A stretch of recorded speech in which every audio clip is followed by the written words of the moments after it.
आज हम डिस्कस करेंगे आइसोटोप्स को, जो कि हमारे बेसिक कॉन्सेप्ट का ही टॉपिक है। वीडियो के शुरू करने से पहले मैं कहना चाहूँगी कि press the bell icon button, ताकि हर आने वाली वीडियो का नोटिफिकेशन आपको मिल सके, और सब्सक्राइब माय चैनल। आइसोटोप्स क्या है कि व्हाट आर दी आइसोटोप्स। आज हम डिस्कस करेंगे व्हाट आर दी आइसोटोप्स और उनकी क्या कौन कौन से एलिमेंट्स के कौन कौन से आइसोटोप्स जो हैं वो नेचर में एग्जिस्ट करते हैं। और ये हम 9th क्लास में पढ़कर आ चुके हैं आइसोटोप्स क्या होते हैं, और आइसोटोप्स के वहाँ पर हमने उसके यूजेस भी पढ़े हैं। ख़ासतौर पर मेडिसिनल इंडस्ट्री में बहुत ज़्यादा इसका क्या किया जाता है, इस्तेमाल किया जाता है, और इसको डिफरेंट पर्पसेस के लिए इस्तेमाल किया जा रहा है। ना सिर्फ मेडिसिन में, और बहुत सी इंडस्ट्रीज़ में इसको क्या किया जा रहा है, इस्तेमाल किया जा रहा है। फिज़िक्स के बहुत सारी फील्ड में इनको इस्तेमाल किया जाता है। इनके बहुत सारे पर्पसेस हैं। केमिस्ट्री में इनके बहुत सारे इस्तेमालात हैं। तो अब हम क्या करते हैं, इनकी देखते हैं आइसोटोप्स क्या होते हैं। सबसे पहले जब हम बात करें कि हमने एटम का लेक्चर शुरू किया था, उसमें हमने देखा था कि जॉन डाल्टन ने एटॉमिक थ्योरी दी थी। उस एटॉमिक थ्योरी के मुताबिक क्या था कि जो एटम्स थे वो क्या थे, उनके जो एलिमेंट्स थे वो सेम कंसीडर किया जाते थे, कंसीडर अलाइक, उनको सेम कंसीडर किया जाता था। ख़ासतौर पर उनकी प्रॉपर्टीज़ के लिहाज से और उनके मैसेज के लिहाज से कहा जाता था कि ये सेम है। इनकी प्रॉपर्टीज़ भी क्या है, सेम है, और क्या है, इनके मैसेज भी क्या है, सेम है। In Dalton atomic theory, all the atoms of an element were considered alike in all the properties, including in their masses. और उनके मैसेज के लिहाज से भी क्या किया जाता था, उनको कहा जाता था कि ये सेम ही है, इनमें कोई ख़ास फ़र्क नहीं है। तो बाद में जब रिसर्चेस होती चली गई, और बाद में चलते चलते पता चला कि नहीं, इनके क्या होते हैं, इनके मैस नंबर क्या होते हैं, डिफरेंट होते हैं। एटॉमिक नंबर क्या होते हैं, सेम होते हैं। ये पता लगा, और इनको फिर हमने कहा कि मतलब एक जो एलिमेंट था, एक एलिमेंट के ही अंदर जो थे उनकी डिफरेंट टाइप्स थी, जिन्हें हम आइसोटोप्स कह रहे थे। आइसो मीन सेम, मतलब उनमें उनके सेम जो थे एटॉमिक नंबर थे, लेकिन एटॉमिक मैसेज क्या थे, वो डिफरेंट थे। तो बाद में क्या पता चला, atoms of the same element जैसे सोडियम है, उसके हमने देखे 2 आइसोटोप्स, कार्बन के 3 आइसोटोप्स। इसी तरीके से हमारे पास क्या है कि हमारे पास कार्बन के 3 आइसोटोप्स, ऑक्सीजन के 3 आइसोटोप्स, यूरेनियम के 3 आइसोटोप्स, हाइड्रोजन के 3 आइसोटोप्स। इस तरह से मतलब एलिमेंट सेम ही है, लेकिन उसके हैं 3 डिफरेंट वर्जन पाए जा रहे हैं। तो atoms of the same element, हमारे पास atoms of the same element can possesses different masses. उनके मैसेज क्या थे, डिफरेंट थे, बट सेम एटॉमिक नंबर, उनके एटॉमिक नंबर क्या थे, सेम थे। एटॉमिक नंबर सेम थे, लेकिन मैसेज क्या थे, डिफरेंट थे। Such atoms are called of an element called isotopes. उन्हें हम क्या कह रहे थे, आइसोटोप्स कह रहे थे। डेफिनेशन ऑफ आइसोटोप्स, अब हम क्या कहते हैं कि एक तो हमने वो देखी कि जिसमें हमारे पास इसको 3 तरीके से डिफाइन किया जा सकता है। पहली हमने देखी कि उनमें एटॉमिक नंबर क्या है, सेम है, लेकिन मैस नंबर क्या है, डिफरेंट है। अब हमारे पास आइसोटोप्स की एक हम और डेफिनेशन इस तरह से भी बना सकते हैं, क्योंकि एटॉमिक नंबर जो होता है वो हम उसे अमाउंट ऑफ प्रोटॉन भी कह सकते हैं। तो वो हमारे पास क्या होंगे, सेम होंगे, same number of proton but different number of neutrons. ठीक है, कि हम क्या कह रहे हैं, isotopes are the atoms of the same element which contain the same number of protons but different number of neutrons. हमने क्या कहा था, उनके एटॉमिक नंबर क्या है, सेम है, लेकिन मैस नंबर क्या है, डिफरेंट है।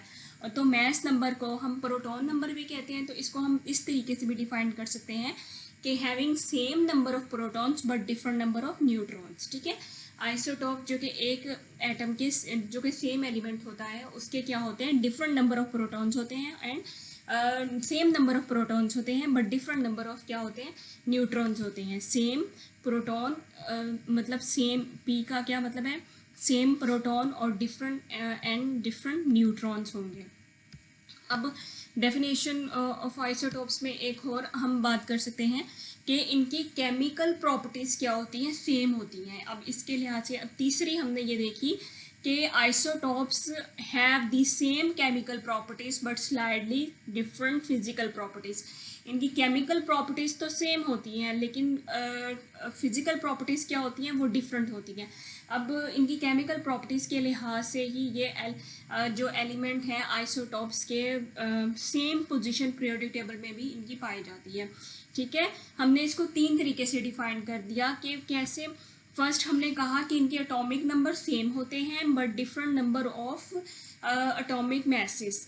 फिर क्योंकि मैसेस डिफरेंट होते हैं और मैसेस को हम प्रोटॉन्स भी कहते हैं, तो हम इनकी दूसरी डेफिनेशन इस तरह से कर सकते हैं कि हमारे पास क्या होती है, इस same number of proton atomic number को हम प्रोटॉन कहते हैं। तो हम क्या कह सकते हैं कि सेम नंबर ऑफ प्रोटॉन्स होते हैं एंड डिफरेंट नंबर ऑफ क्या होते हैं, न्यूट्रॉन्स होते हैं। सेम पी हम इसको शॉर्ट फॉर्म में इस तरीके से भी याद रख सकते हैं, सेम पी होते हैं मतलब सेम नंबर ऑफ प्रोटॉन्स होते हैं और सेम नंबर ऑफ क्या होते हैं, न्यूट्रॉन्स होते हैं। ये थोड़ा कन्फ्यूजन होता है, लेकिन आपने याद रखना है कि हम एटॉमिक नंबर को क्या कहते हैं, प्रोटॉन्स भी कहते हैं। तो क्योंकि जो एटॉमिक नंबर होता है वही क्या होता है, प्रोटॉन्स होता है। तो सेम नंबर ऑफ प्रोटॉन होते हैं और डिफरेंट नंबर क्या होते हैं, न्यूट्रॉन्स होते हैं। न्यूट्रॉन्स की अमाउंट आगे हम चल के देखेंगे कि न्यूट्रॉन्स जो होते हैं वो हमारे पास क्या होते हैं, चेंज होते चले जाते हैं, जिसकी वजह से हम उनको क्या कहते हैं, ये हमारे पास डिफरेंट क्या है, न्यूट्रॉन्स। जब डिफरेंट न्यूट्रॉन्स होते चले जाते हैं तो डिफरेंट क्या होते हैं, हमारे पास आइसोटॉप्स आते चले जाते हैं। अब isotopes have the same chemical properties but slightly physical properties. Chemical properties और फिजिकल प्रॉपर्टीज़ का आपको पता होगा क्या होता है। केमिकल प्रॉपर्टीज़ जो होती हैं वो हमारी डिफरेंट टाइप की होती हैं, फिजिकल प्रॉपर्टीज़ जो होती हैं वो हमारी और टाइप्स की होती हैं। फिजिकल प्रॉपर्टीज़ में उसका हमारे पास टेम्परेचर वगैरह और मेल्टिंग पॉइंट, बॉइलिंग पॉइंट, ये सब हमारे पास क्या आते हैं, फिजिकल प्रॉपर्टीज़ में आते हैं।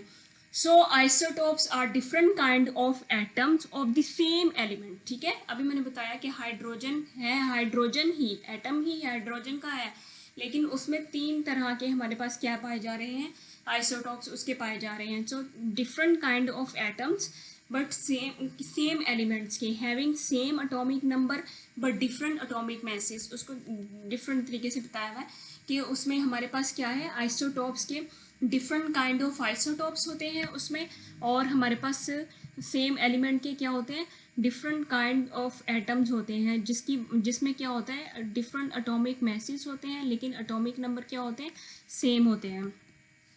अब कार्बन के आइसोटॉप्स की अगर हम बात करें तो यहाँ पर हमारे पास कार्बन जो 12 है नेचर में, हमें जो बहुत ज़्यादा अमाउंट में मिलता है, उसमें हमारे पास क्या है, कार्बन 12 है। उसमें क्या होते हैं, 6 प्रोटॉन्स होते हैं और 6 के ही क्या होते हैं, न्यूट्रॉन्स होते हैं। 6 प्रोटॉन्स होते हैं और 6 ही क्या होते हैं, न्यूट्रॉन्स होते हैं। कार्बन हैज़ 3 आइसोटॉप्स और उसको हम इस तरीके से लिख सकते हैं, कार्बन C6 और 12, carbon C6 and 13, carbon C6 and 14। ये हमारे पास क्या है, मैस नंबर, ये 14, 13 और 12 ये क्या होते जा रहे हैं, डिफरेंट होते जा रहे हैं, लेकिन एटॉमिक नंबर क्या है, सेम है। एटॉमिक नंबर यहाँ पे भी 6 है, एटॉमिक नंबर यहाँ पे भी 6 है, एटॉमिक नंबर यहाँ पे भी क्या है, 6 है। And expressed as C12, C13 and C14। Each of these have 6 protons and 6 electrons. इनमें हमारे पास क्या है, 6 प्रोटॉन्स और 6 इलेक्ट्रॉन्स सबके पास होते हैं। और जबकि न्यूट्रॉन्स क्या होते हैं, डिफरेंट होते चले जाते हैं। 6, 7 और 8 न्यूट्रॉन हो जाएंगे तो हमारे पास क्या हो जाएंगे, ये चेंज होते जाएंगे। इनमें C12 में क्या होता है, 6 ही प्रोटॉन्स होते हैं और 6 ही क्या होते हैं, न्यूट्रॉन्स होते हैं। तो ये क्या होता है, एक किस्म का न्यूट्रल होता है और ये स्टेबल भी होता है और ये हमें नेचर में अबंडेंट मिकदार में मिलता है। और C13 और C14 में हमारे पास क्या होगा कि 7 उसमें न्यूट्रॉन होंगे और अगले में 14 में 8 न्यूट्रॉन होंगे। अब हम आगे देखते हैं कि यहाँ पे हमने देखा है कि 6 ही प्रोटॉन्स हैं इसके और 6 ही न्यूट्रॉन्स हैं। The name of the carbon 12 is carbon 12 of its mass, और उसको हम C12 लिखते हैं। अब हमारे पास हैं 2 अदर आइसोटॉप्स जो हैं हमारे पास और कार्बन के मिलते हैं। C12 तो हमारे पास अबंडेंट नेचर में पाया जाता है, यहाँ पर अबंडेंट नेचर में पाया जाता है। अब यहाँ पर 6 प्रोटॉन है तो यहाँ पर हमारे पास क्या होंगे, 7 न्यूट्रॉन्स होंगे। यहाँ पर हमारे पास क्या होंगे, 7 न्यूट्रॉन्स होंगे। और ये C13 में हमारे पास क्या होंगे, 7 न्यूट्रॉन होंगे। C14 में यहाँ पर हमारे पास कितने होंगे, 8 न्यूट्रॉन्स होंगे। हमारे पास कितने होंगे, 8 न्यूट्रॉन्स होंगे। हमारे पास कितने होंगे 8 न्यूट्रॉन्स होंगे। यहाँ पर हमारे पास कितने 7 न्यूट्रॉन्स होंगे। यहाँ पर हमारे पास कितने होंगे 8 न्यूट्रॉन्स होंगे। और जिसकी वजह से ये क्या है स्टेबल है, क्योंकि इसमें 6 प्रोटॉन्स 6 न्यूट्रॉन्स हैं और ये स्टेबल है। इसमें 6 ही इलेक्ट्रॉन्स होते हैं और ये न्यूट्रल होता है। जबकि इसमें हमारे पास क्या होंगे 7 न्यूट्रॉन्स होंगे। C13 की बात करें तो इसमें हमारे पास 7 न्यूट्रॉन्स होंगे। C14 की बात करें तो हमारे पास इसमें कितने होंगे 8 न्यूट्रॉन्स होंगे। Since isotopes have distinct masses, मतलब डिफरेंट उसमें मैसेज होते हैं, we identify carbon isotopes in our samples. हम अपने सैंपल, हमारे पास जो भी केमिकल सैंपल होगा उसमें हम उसको आइडेंटिफाई आइसोटॉप्स को, डिफरेंट आइसोटॉप्स को आइडेंटिफाई कर सकते हैं by measuring the mass of the carbon atom. हम उसके अगर कार्बन एटम का मास हमें पता चल जाए C12 है या C13 है या हमारे पास क्या है C14 है।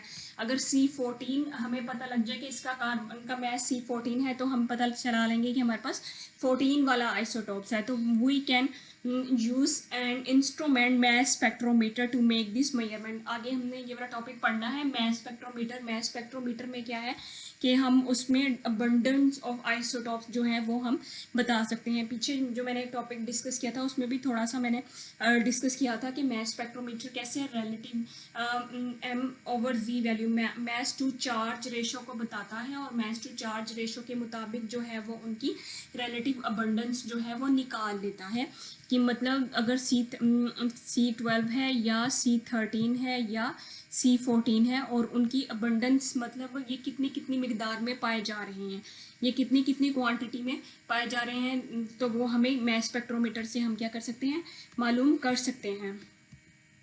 आगे हमारे पास कार्बन 12 जो है और कार्बन 13 जो है ये हमारे पास रिलेटिवली स्टेबल है। ये हमारे पास दोनों क्या है रिलेटिवली स्टेबल है। जबकि हमारे पास C14 जो है वो अनस्टेबल है क्योंकि उसमें और ज़्यादा न्यूट्रॉन्स हो गए। यहाँ पर क्या हो गए 8 न्यूट्रॉन्स हो गए हैं और यहाँ पर क्या हो गए हमारे पास 7 न्यूट्रॉन्स हैं, फिर भी एक्सेप्टेबल है। और यहाँ पे 6 प्रोटॉन्स और 6 न्यूट्रॉन्स हैं। यहाँ पर क्या है ज़्यादा हो गए, न्यूट्रॉन्स क्या हो गए हैं ज़्यादा हो गए हैं, जिसकी वजह से हम कह रहे हैं कि ये जो C14 वाला है ये बिल्कुल ही अनस्टेबल है। और ये फिर भी हमें नेचर में कार्बन 12 हमें सबसे ज़्यादा नेचर में मिलता है और C13 थोड़ा कम मिलता है और ये हमें बिल्कुल ही ना होने के बराबर बहुत कम मिलता है। तो ये रिलेटिव अबंडेंस हमें बताता है कि C12 कितनी मिकदार में पाया जाएगा और C13 कितनी मिकदार में पाया जाएगा, C14 कितनी मिकदार में पाया जाएगा।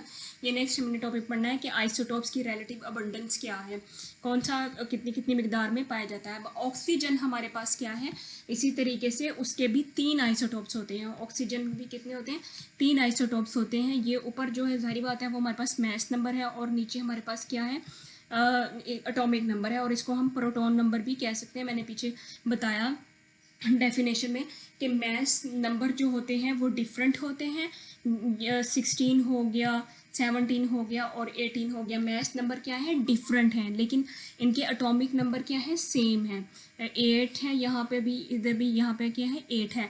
तो एटॉमिक नंबर को हम क्या कहते हैं प्रोटॉन नंबर भी कहते हैं। एटॉमिक नंबर को हम क्या कहते हैं प्रोटॉन नंबर भी कहते हैं। जैसे कि यहाँ पर प्रोटॉन न्यूट्रॉन्स की तादाद अब बताई भी है कि यहाँ पर सेम होगी इलेक्ट्रॉन प्रोटॉन और न्यूट्रॉन की तादाद, ठीक है।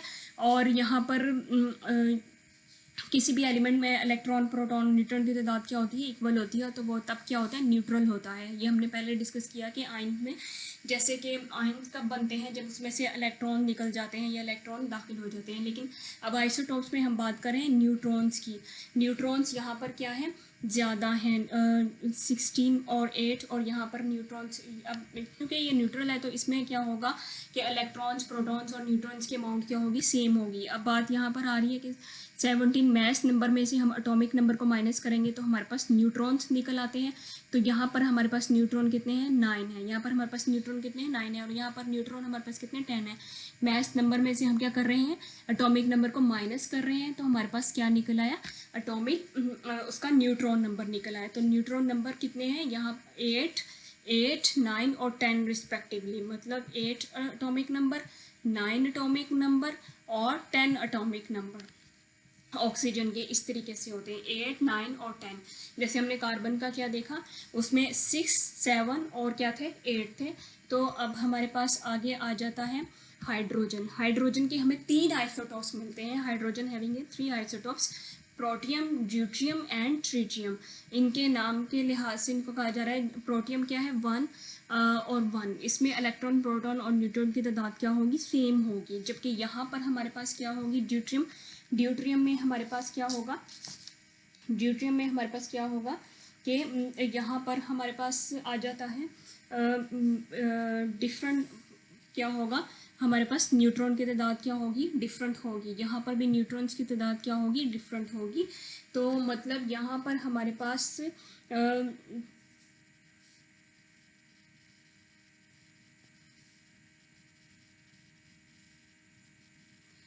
यहाँ पर हमारे पास जो है न्यूट्रॉन क्या होगा, ज़ीरो होगा, क्योंकि 1 में से 1 गए तो ज़ीरो आ जाता है।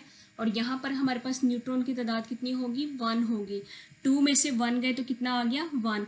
और 3 में से 1 गया तो यहाँ पर हमारे पास कितने आ गए न्यूट्रॉन, 2। यहाँ पर हमारे पास न्यूट्रॉन कितने आ गए, 2, राइट। यहाँ पर हमारे पास न्यूट्रॉन कितने आ गए, 1। ठीक है, हम मतलब मैस नंबर में से एटॉमिक नंबर निकालते हैं, मतलब ऊपर वाले में से नीचे को निकालेंगे, इसमें से 2 में से 1 निकालेंगे तो हमारे पास क्या आ जाएगा, 1 आ जाएगा। तो हम कहेंगे न्यूट्रॉन इसका कितना है, 1 है। इसी तरीके से 3 में से 1 जाएंगे तो न्यूट्रॉन की तादाद कितनी आ जाएगी, हमारे पास 2 आ जाएगी। और यहाँ पर न्यूट्रॉन की तादाद 1 आ जाएगी। और यहाँ पर हमारे पास न्यूट्रॉन की तादाद कितनी होगी, 0 होगी, क्योंकि 1 में से 1 जाए तो क्या होता है, 0 ही आता है, राइट। हमारे पास जैसे हमने कार्बन में देखा 6, 7 और 8 न्यूट्रॉन्स आ रहे थे। फिर यहाँ पर हमने अब हाइड्रोजन में देख रहे हैं कितने, 0, 1 और कितने हैं, 0, 1 और कितने हैं, 2 न्यूट्रॉन्स हैं। ये इस तरीके से भी इसको रिप्रेजेंट किया जा सकता है कि ये एक प्रोटियम है, ये ड्यूट्रियम है, और ये हमारे पास क्या है, ट्रिटियम है, 3।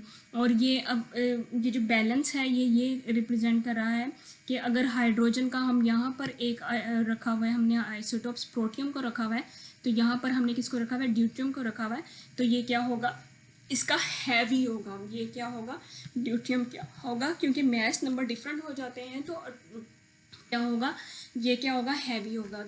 ठीक है, इसी तरीके से हम बाकियों को भी कह सकते हैं, कार्बन के, ऑक्सीजन के, कि वो क्या है, हैवी हैं। और जो जिसमें के जैसे कि प्रोटियम 1 है तो ये क्या होगा, ये क्या कहते हैं उसे, ये हैवी होगा और ये लेस हैवी होगा। ठीक है, और ये भी क्या होगा, लेस हैवी होगा। अब हमारे पास आ जाता है आइसोटॉप्स में। हमारे पास the isotopes of an element possesses same chemical properties and different क्या था, फिजिकल प्रॉपर्टीज थी। तो केमिकल प्रॉपर्टीज सेम होने की वजह से उनकी पीरियोडिक टेबल में पोजीशन भी क्या होगी, सेम होगी। ठीक है, उनकी पीरियोडिक टेबल में पोजीशन भी क्या होगी, सेम पोजीशन होगी।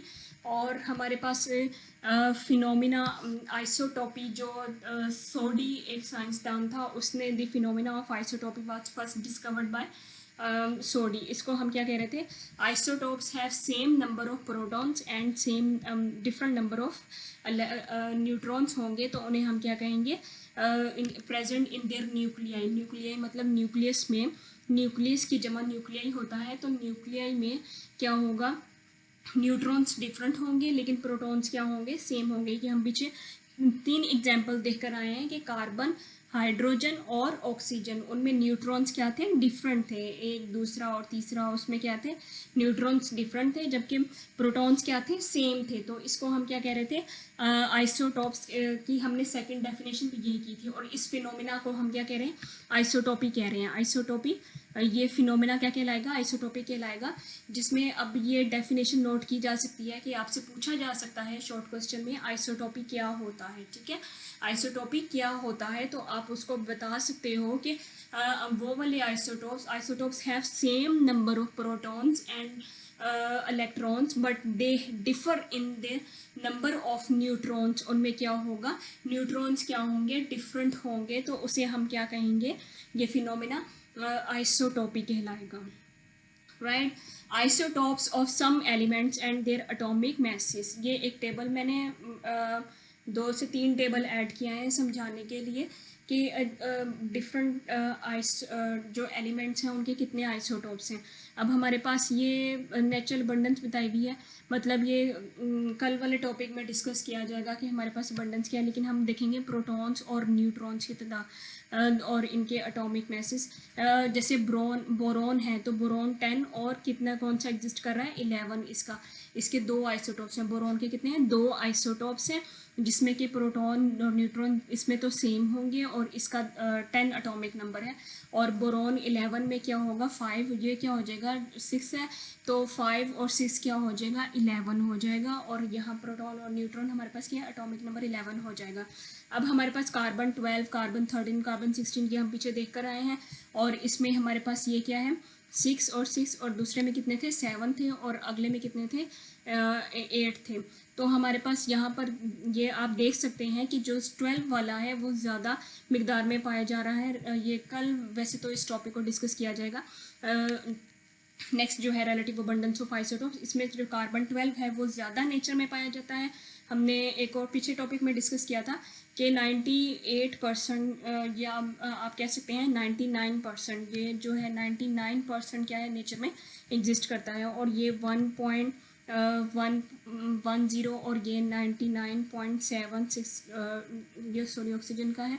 और यहाँ पर हमारे पास क्या है ये इतने कार्बन का 2 ही लिखे हुए हैं, कार्बन 12 और कार्बन 13, और ये हमारे पास आगे आ जाता है हमारे पास ऑक्सीजन हमारे पास ऑक्सीजन के 3 आइसोटोप्स हैं, जैसे कि 16, 17 और 18। इसमें हमारे पास ये 8 हैं, तो अगला भी क्या है 8 ही न्यूट्रॉन्स हैं, जबकि अगले में 9 न्यूट्रॉन्स हैं और अगले में क्या है 10 न्यूट्रॉन्स हैं ऑक्सीजन के। क्लोरीन के 35 और 37 इसी तरीके से 2 आइसोटोप्स हैं, एक में हमारे पास न्यूट्रॉन 18 हैं और अगले में न्यूट्रॉन क्या है हमारे पास 20 है, राइट।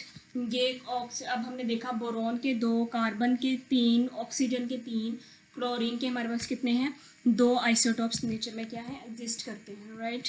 अब ये टेबल मैंने खुद आपके लिए बनाया है, जिसमें कि ये प्रीवियस क्लास में भी बताया गया था 9 क्लास में, कि सिंबल हमारे पास हाइड्रोजन के सिंबल और एटॉमिक नंबर क्या क्या है, मैस नंबर क्या है, प्रोटॉन की अमाउंट क्या है और न्यूट्रॉन की अमाउंट क्या है। अब हमारे पास सिंबल जो है जैसे हाइड्रोजन है, और इसमें हमारे पास अगर हम प्रोटियम की बात करें और ड्यूटियम और ट्रिटियम की बात करें, तो इसमें हम पीछे देख कर आए हैं कि प्रोटॉन्स जो हैं वो सेम होंगे, जबकि हमारे पास न्यूट्रॉन्स क्या है 0, 1 और 2, राइट। ये हमने पीछे भी देखा कि ये क्या हो रहे थे चेंज हो रहे थे।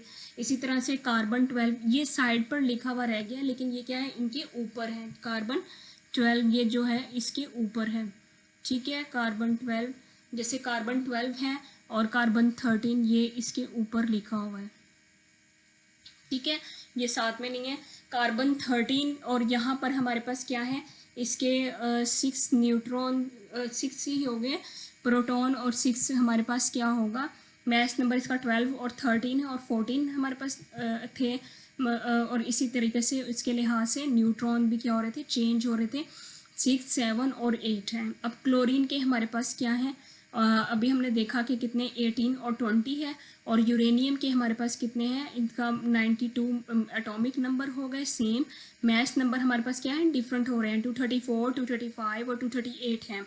और जबकि हमारे पास इसके प्रोटॉन्स जारी बात है सेम होंगे, क्योंकि हमारे पास एटॉमिक नंबर और ये जो हमारे पास प्रोटॉन नंबर क्या होते हैं सेम होते हैं। ये आपने याद कर रखना है कि एटॉमिक नंबर और प्रोटॉन नंबर क्या होते हैं हमारे पास सेम होते हैं, एटॉमिक नंबर और प्रोटॉन नंबर सेम होते हैं। मैंने एक वीडियो भी बनाई हुई है जिसमें कि इलेक्ट्रॉन्स, प्रोटॉन्स और न्यूट्रॉन्स और उनके ऊपर चार्ज जो है वो हम कैसे फाइंड आउट कर सकते हैं, तो वहाँ पर ये डिस्कस किया गया है कि बहुत अच्छी और कंसेप्चुअल वीडियो है कि उसमें इलेक्ट्रॉन्स, प्रोटॉन्स और न्यूट्रॉन्स को हम कैसे फाइंड आउट कर सकते हैं और उसका चार्ज जो होते हैं एलिमेंट पे वो कैसे फाइंड आउट कर सकते हैं। और ये बताया गया है कि इलेक्ट्रॉन्स,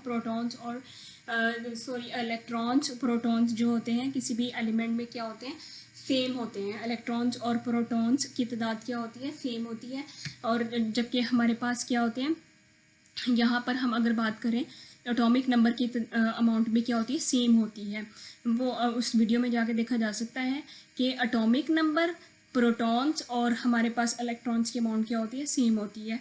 और उसके लिहाज से फिर हम न्यूट्रॉन्स नंबर को भी फाइंड आउट कर सकते हैं, जैसे कि हम इस टॉपिक में भी देख रहे हैं कि जब हम मैस नंबर में से एटॉमिक नंबर को माइनस करते हैं तो हमारे पास क्या आ जाता है, न्यूट्रॉन की अमाउंट आ जाती है। तो इस तरीके से हम न्यूट्रॉन्स जो हैं फाइंड आउट कर लेते हैं। ठीक है, यहाँ पर हमारे पास न्यूट्रॉन्स क्या है, 142, 143 एंड 146 हैं इसमें से, क्योंकि मैस नंबर में से जब हम एटॉमिक नंबर माइनस करेंगे तो हमारे पास 142, 143 एंड 148 रिस्पेक्टिवली आ जाएंगे। जबकि यूरेनियम का 238 जो है वो हमारे पास नेचर में एग्जिस्ट करता है 99% प्योर फॉर्म में। ये 9th क्लास में डिस्कस किया हुआ है। सोडियम के आइसोटोप, सोडियम ये एक मुझे टेबल मिला था, सोडियम 23 और सोडियम 24 में एग्जिस्ट करता है। तो इसके दो होंगे। अब नंबर ऑफ प्रोटॉन्स हमारे पास जाहिर बात है यहाँ पर क्या है, सेम है। नंबर ऑफ न्यूट्रॉन्स क्या होंगे, वो डिफरेंट होंगे, 12 है और हमारे पास दूसरा क्या है, 13 है, राइट। 23 में से 11 गए तो 12 आता है। ये कल भी हमने देखा था ना कि हम कौन सा टॉपिक डिस्कस कर रहे थे, हमने रिलेटिव एटॉमिक मास को डिस्कस किया था। तो उसमें हमने जब कार्बन में हमने सोडियम की बात आई थी तो हमने कितने ऐड करवाए थे, 11 उसके अंदर कार्बन 12 के अंदर यूनिट्स को लेकर हमने कितने उसके अंदर रेस्ट कितने 11 यूनिट्स ऐड करवाए थे। तो ये हमारे पास क्या होगा, 23 में से 11 गए तो 12 आता है, और इसी तरह से 24 में से 11 गए तो हमारे पास कितना आता है, 13 आता है। और नंबर ऑफ न्यूक्लियॉन्स ये लिखा हुआ है न्यूक्लियॉन्स, मतलब इनको हम न्यूक्लियॉन्स भी कह सकते हैं। ये जो 23 और 24 इसके एटॉमिक मैस लिखे हुए ये है नंबर ऑफ न्यूक्लियॉन्स। और न्यूक्लियाइड नोटेशन भी मतलब इसके रिप्रेजेंट करने को, जैसे हम ये इसलिए मैंने टेबल ऐड किया कि इसमें दो डिफरेंट टर्मिनोलॉजीज बताई गई हैं जो कि हमें पता होना चाहिए कि मतलब जैसे हम अगर लिखते हैं सोडियम हमने लिखा 23, सोडियम 23 और यहाँ पर हमने लिखा 11। तो ये हमारे पास क्या है कि इस तरह से सिंबल्स के रिप्रेजेंट करने को, लिखने को हम क्या कहते हैं, न्यूक्लियाइड नोटेशन। इस तरह से हम लिखने को कहते हैं न्यूक्लियाइड नोटेशन। और हमारे पास ये जो 23 और 24 लिखा हुआ होता है ऊपर एटॉमिक नंबर जो हमारे पास होता है, सॉरी मैस नंबर, ये हमारे पास नंबर ऑफ न्यूक्लियॉन्स भी कहला सकते हैं। तो number of electrons is equal to number of protons, ये मैं पहले भी बता के आई हूँ कि नंबर ऑफ इलेक्ट्रॉन्स, प्रोटॉन्स और एटॉमिक नंबर जो होता है वो किसी भी एलिमेंट में क्या होते हैं, सेम होते हैं। किसी भी एलिमेंट में क्या होते हैं, सेम होते हैं। ये बहुत कंसेप्चुअल कंसेप्ट है और आगे आपको काम भी आएगा कि एटॉमिक नंबर ये थोड़े कन्फ्यूजन होते हैं लेकिन हमें इसको याद रखना है। एटॉमिक नंबर, इलेक्ट्रॉन और प्रोटॉन क्या होते हैं, उनकी अमाउंट क्या होती है, सेम होती है। और एटॉमिक नंबर को ही हम क्या कहते हैं, प्रोटॉन्स नंबर भी कहते हैं, राइट। एटॉमिक नंबर को ही हम क्या कहते हैं, प्रोटॉन्स नंबर कहते हैं। ऑक्सीजन के अब हमारे पास कितने हैं, 3 आइसोटोप्स हैं। निकल के हमारे पास कितने हैं, 5 आइसोटोप्स हैं। कैल्शियम के हमारे पास कितने हैं, 6 आइसोटोप्स हैं। पैलेडियम के हमारे पास कितने हैं, इसके भी 6 आइसोटोप्स हैं। कैडमियम के हमारे पास 9 आइसोटोप्स हैं, ये जो बुक में लिखा हुआ है। इसी तरह से टिन के हमारे पास कितने हैं, 11 आइसोटोप्स हैं।